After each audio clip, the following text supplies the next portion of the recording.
My Lord and my God, I firmly believe that you are here, that you see me, that you hear me. I adore you with profound reverence. I ask your pardon for my sins and grace to make this time of prayer fruitful. My Immaculate Mother, Saint Joseph, my Father and Lord, my guardian angel, intercede for me. Jesus, we're going to take a moment at the beginning of this conversation with you to think about the nicknames used in our families, or in our groups of friends, or on our sports teams, or in our workplace. What does my family call me? What do my friends call me? What do my workmates call me? What do my teammates call me? What are the nicknames? What are the call signs? What are the jersey names that I tend to go by? Jesus, why are we considering that right now? Because on the day that you called your 12 apostles, to those 12 men, to almost all of them, it seems you gave them a nickname. And if you didn't give it to them, different names were used for them by the others. Let's read the Gospel of today. Jesus went up the mountain and summoned those whom he wanted, and they came to him. He appointed 12, whom he also named apostles, that they might be with him, and he might send them forth to preach and to have authority to drive out demons.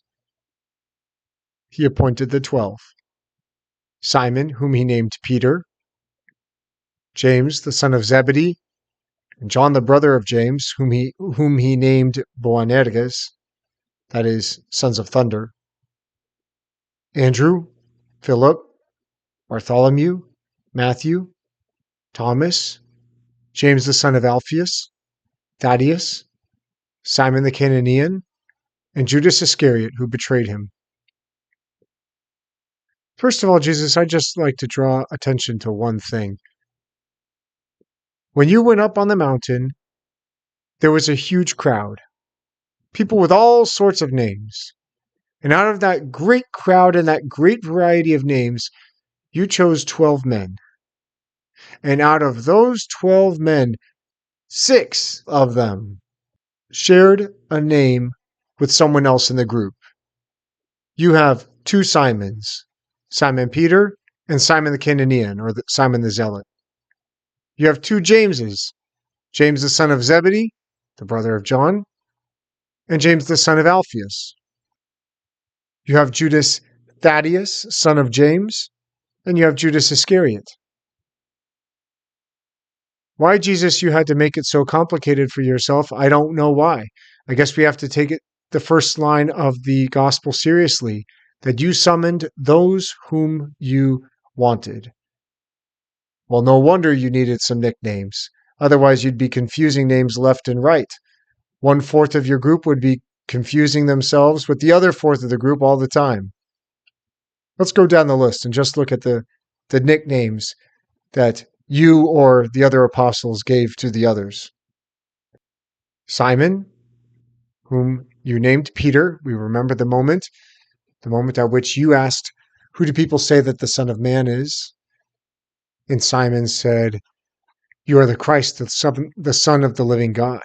And Jesus, in that moment, you tell him that you are Peter, and on this rock I will build my church. By calling him Peter, you are calling him both a firm foundation. Perhaps also there might have been a joke about Peter's hard-headedness.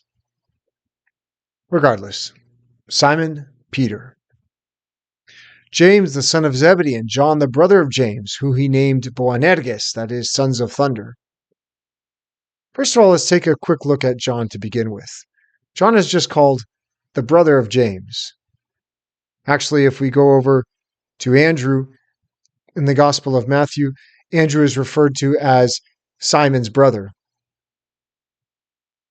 I know many a younger brother who goes to a place where his older brother went before him, And that younger brother, so eager to make his own impact and establish his own reputation, is frustrated that for the first few weeks or months, he's repeatedly referred to as the brother of so and so, his older brother, the brother of so and so, his older brother.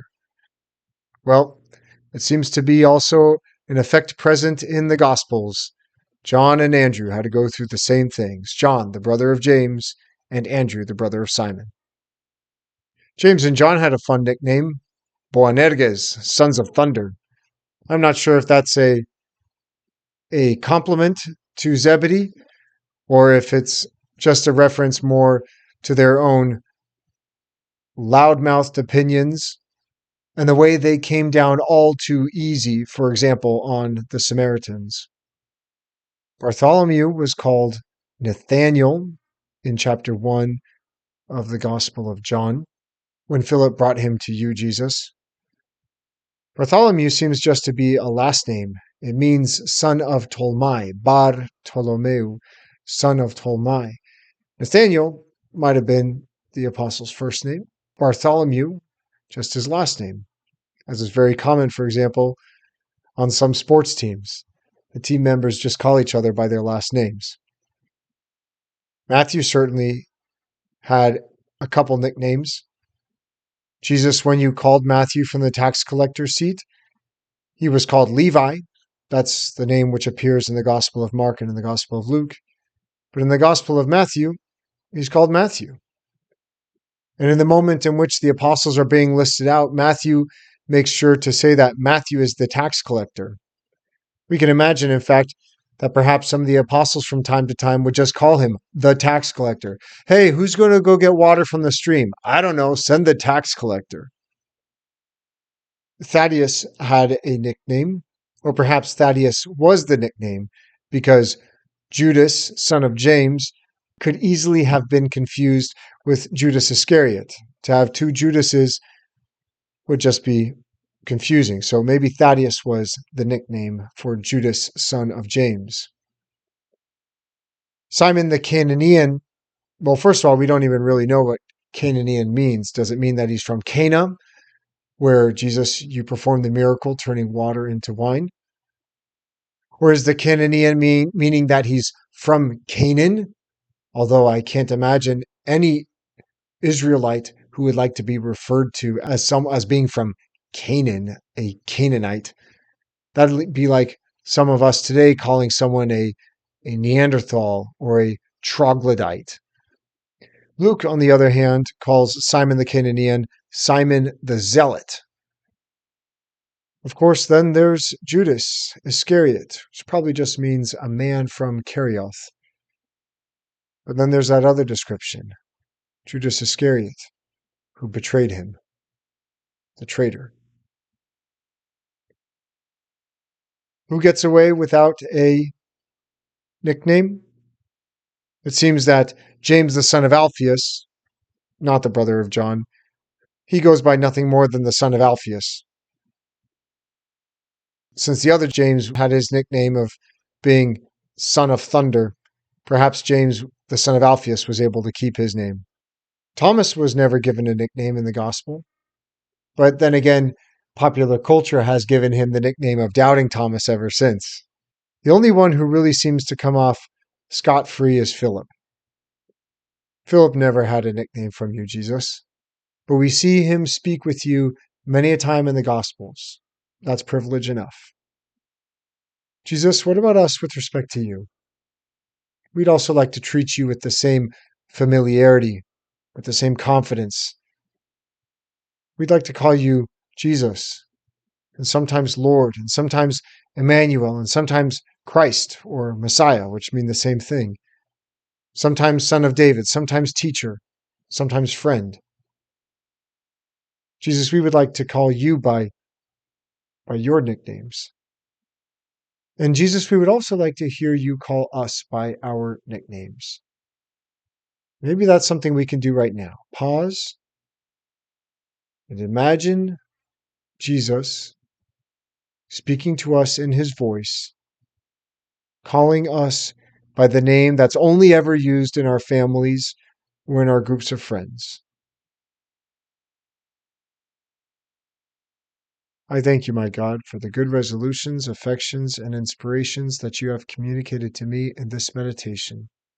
I ask your help to put them into effect. My Immaculate Mother, Saint Joseph, my Father and Lord, my guardian angel, intercede for me.